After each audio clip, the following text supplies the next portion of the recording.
నమస్తే, welcome to BCN news. నేను విజయలక్ష్మి. ముందుగా ముఖ్యాంశాలు. దేశవ్యాప్తంగా అమలు కానున్న కొత్త జీఎస్టీ విధానం వల్ల 140 కోట్ల మందికి లబ్ధి చేకూరుతుంది. బీజేపీ రాష్ట్ర అధ్యక్షులు పీవీఎన్ మాధవ్ స్పష్టీకరణ.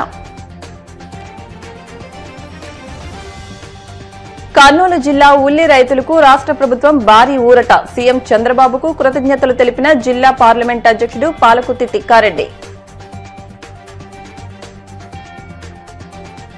ప్రభుత్వ ధనంతో చంద్రబాబు, లోకేష్, పవన్లు చేస్తున్న వీకెండ్ షికార్లపై కథనం రాసే దమ్ము ఎల్లో మీడియాకు లేదు. వైసీపీ అధికార ప్రతినిధి పుత్త శివశంకర్ రెడ్డి ఫైర్.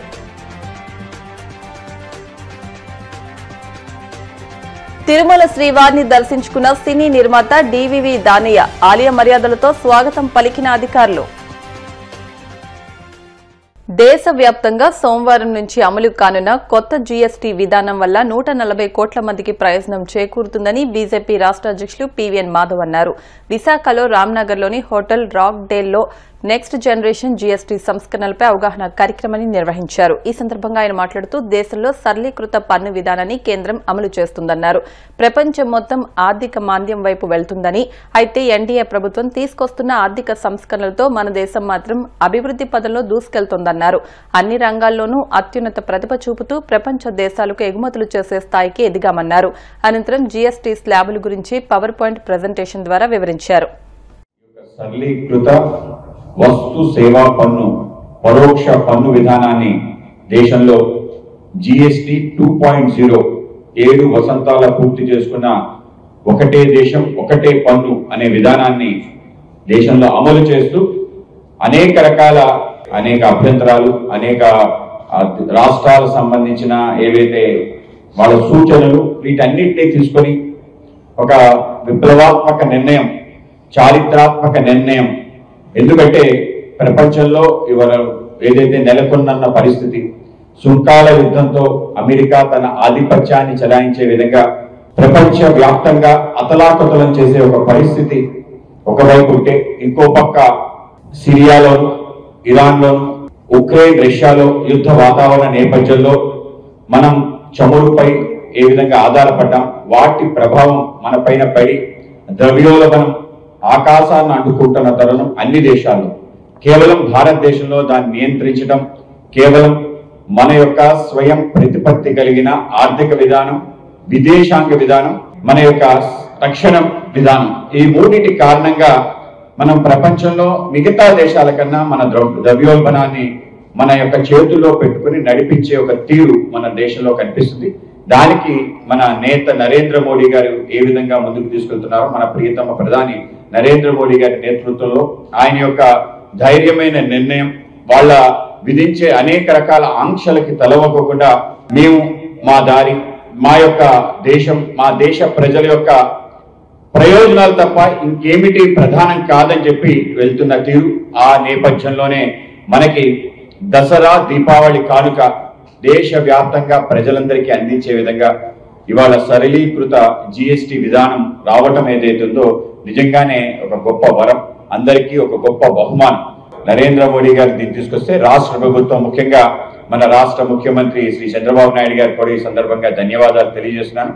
దాన్ని అందిపుచ్చుకుని ముందుకు తీసుకెళ్లే విధంగా, మిగతా రాష్ట్రాలన్నీ ఒప్పించే విధంగా జిఎస్టి కౌన్సిల్లో మన పయ్యావులు కేశవ్ గారి నేపథ్యం, నిన్న ప్రారంభమైన శాసనసభలో, శాసన మండలిలో ఏకగ్రీవ తీర్మానం ప్రకటించడం, అందుకు రాష్ట్ర ప్రభుత్వాన్ని ఈ సందర్భంగా అభినందిస్తూ రాబో కాలంలో అవుట్ రీచ్ ప్రోగ్రామ్ అంటే ప్రజలందరికీ చేరువయ్యే విధంగా, ప్రజలందరికీ తెలియజేసే విధంగా పెద్ద ఎత్తున ఈ కార్యక్రమం చేయాలని చెప్పి భారతీయ జనతా పార్టీ నిర్ణయించడం జరిగింది. దాంట్లో భాగంగా రేపు 22వ తారీఖు రాష్ట్ర వ్యాప్తంగా అన్ని మండలాల్లో కూడా పెద్ద ఎత్తున సంబరాలు చేసుకునే విధంగా మొత్తం దేశంలోనే వ్యాపార రంగం, వ్యవసాయ రంగం, కార్మిక కర్షక రంగం అంతా కూడా హర్షాతిరేకాలుగా ముందుకెళ్తున్న తీరు మనందరం కూడా దీపావళి, దసరాకి కానుకలు ఇస్తాం. కానీ ముందే ఇచ్చిన విధంగా ఈ యొక్క ప్రారంభమైంది. నవరాత్రుల సందర్భంగా రేపు సెప్టెంబర్ 22న జిఎస్టి 2.0 ప్రారంభం కాబోతుంది. నరేంద్ర మోడీ గారు ఎక్కడ తలవొగ్గలేదు, నిలబడ్డాడు. ఆయన నిలబడడంతో పాటు మనందరికీ కూడా గొప్ప పిలుపిచ్చాడు. ఆత్మ నిర్భర భారత్ గా నిర్మాణం చేయగాలి, స్వయం సమృద్ధి భారత్ గా నిర్మాణం కావాలి. మనం తప్పనిసరిగా స్వదేశీ ఉద్యమం ప్రారంభించాలి. మన దేశంలో తయారయ్యే వస్తువుల్ని మనం కొనాలి, దేశంలో తయారయ్యే అన్ని వ్యవస్థలపైన మనం గౌరవం కలగాలి అని చెప్పి అందరికీ పిలుపునివ్వడం జరిగింది. ఇది దేశంలో పెను మార్పు తీసుకురావడానికి సంకేతం కాబోతుంది.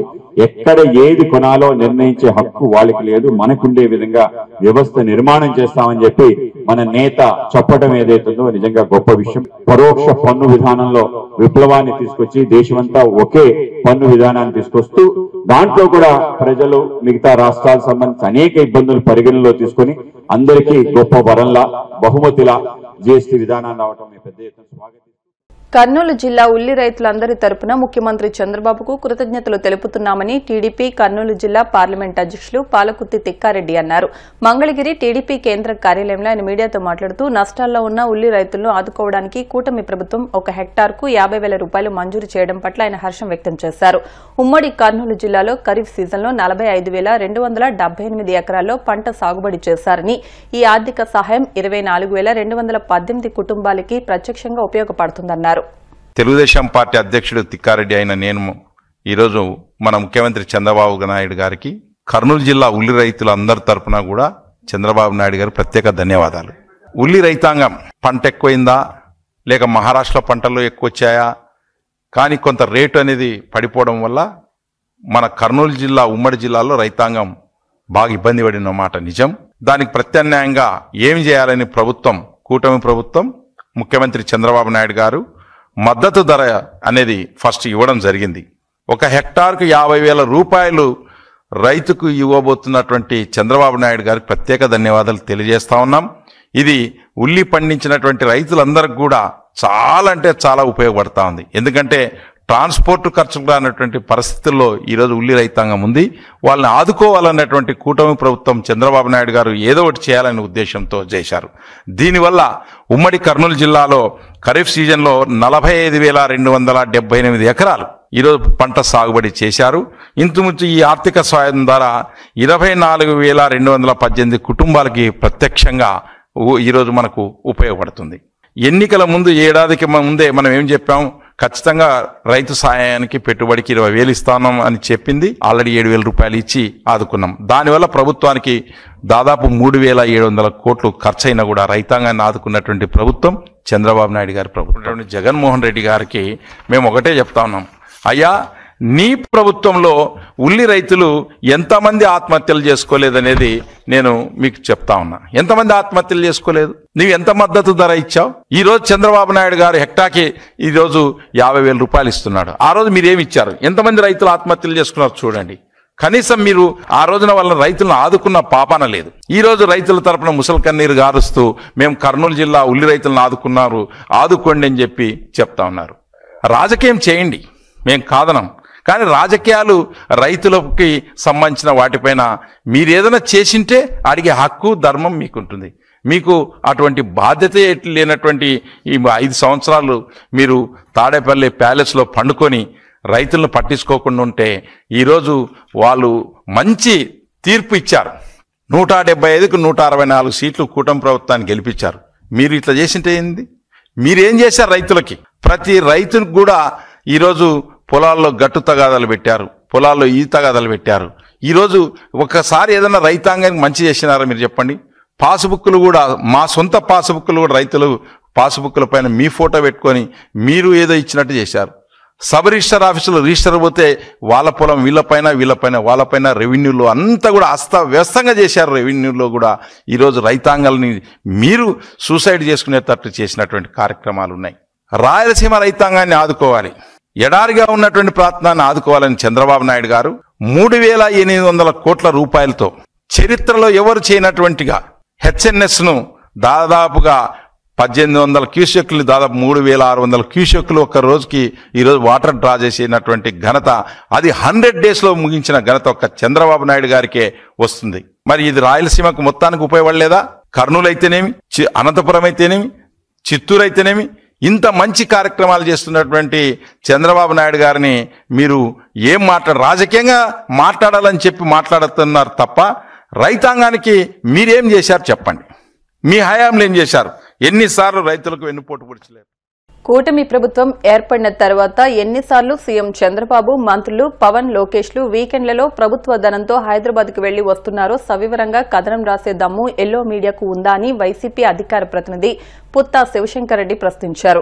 తాడేపల్లి వైసీపీ కేంద్ర కార్యాలయంలో ఆయన మీడియాతో మాట్లాడుతూ జగన్ తన సొంత డబ్బుతో బెంగళూరుకు వెళ్తుంటే ప్రతిసారి దానిపై ఎల్లో మీడియా కథనాలు రాసి సునకానందం పొందుతోందని మండిపడ్డారు. నిత్యం చంద్రబాబుకు భజన చేసేందుకే ఈనాడు పత్రికను నడుపుతున్నాను అన్నట్లుగా వ్యవహరిస్తున్న ఆ పత్రిక నిర్వాహకుడు చెరుకూరి కిరణ్ తన పత్రిక పేరును చంద్రనాడు అని మార్చుకుంటే సరిగ్గా సరిపోతుందని ధ్వజమెత్తారు. 30 years ఇండస్ట్రీని అంతకంటే ఘోరంగా ఢిల్లీ వీధుల్లో పొలుదండాలు తొలుతున్నారు. ఆ ఈటీవీ ఈనాడు పత్రిక యజమాని రామోజీరావు గారి అబ్బాయి కిరణ్ 30 సంవత్సరాలు అయిందని చెప్పి 30 సంవత్సరాలు కాదయ్యా, పత్రికా విలువలు కాపాడాలన్నా జర్నలిజం కాపాడాలన్నా ఒక్కరోజున్నా చాలు. 30 సంవత్సరాల మీ యొక్క జర్నలిజంలో ఒక్క వార్త అయినా ప్రజలకు పనికొచ్చేది రాశారా? ఒక్క నిజాన్నైనా రాశారా? నిజంగా మీరు రాస్తున్నారు కదా, బెంగళూరుకి 51 సార్లు వెళ్లారని జగన్ అంటున్నారు కదా. 2019 నుంచి 2024 వరకు మీ నాయకుడు చంద్రబాబు నాయుడు కావచ్చు, వాళ్ళ అబ్బాయి కావచ్చు, ఆంధ్రప్రదేశ్ రాష్ట్రం ఇక్కడ రాజకీయం చేస్తున్నారు కదా, ఈ రాష్ట్రంలో ఎన్ని రోజులున్నారు? పక్క రాష్ట్రాల తెలంగాణ, హైదరాబాద్ లో ఎన్ని రోజులున్నారు?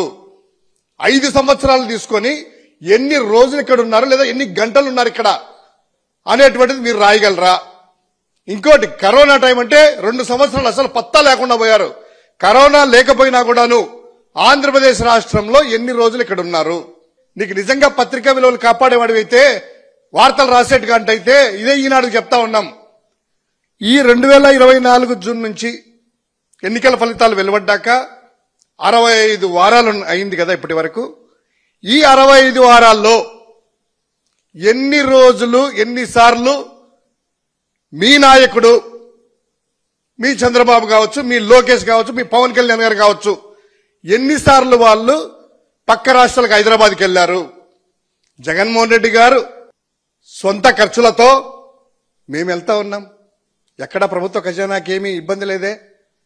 ఎక్కడ ప్రజాస్వామ్యాలు ఇక్కడ ఉంటే ఇమ్మీడియట్ గా ప్రజాస్వామ్య సమస్యల మీద వాలి ప్రజలకు మేలు చేసే విధంగా ఉద్యమాలు చేస్తూ ప్రజల పక్షాన్ని నిలబడి ఇక్కడ వైఎస్ఆర్ కాంగ్రెస్ పార్టీ పోరాటం చేస్తా ఉంది, ఇక్కడ ఉంది. కానీ మీ నాయకులు 65 వారాలలో 52 సార్లు వెళ్లారా, 54 సార్లు వెళ్లారా, 56 సార్లు వెళ్లారా, లేదా 62 సార్లు వెళ్లారా? ఈ లెక్కలు రాసి ప్రభుత్వ ఖజానా నుంచి ప్రత్యేక విమానాల ద్వారా ప్రత్యేక హెలికాప్టర్లు ఎన్నిసార్లు వాడారు? ఇది కదా కిరణ్ గారు రాయాల్సింది, రామోజీ గారు అబ్బాయి. ఇది రాస్తే వార్త అవుతుంది.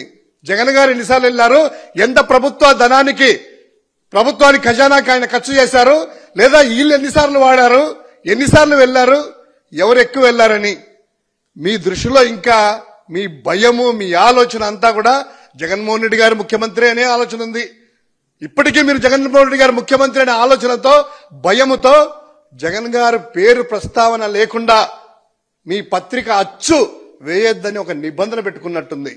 ఏదో విధంగా జగన్మోహన్ రెడ్డి గారిని అబాసుపాలు చేయాలి, ఇది చేయాలి. రామోజీ గారు అబ్బాయి కిరణ్ గారు, మీరు పత్రికా విలువలు కాపాడే వాళ్ళైతే అది ఎటు కాపాడలేదో తెలిసిందే.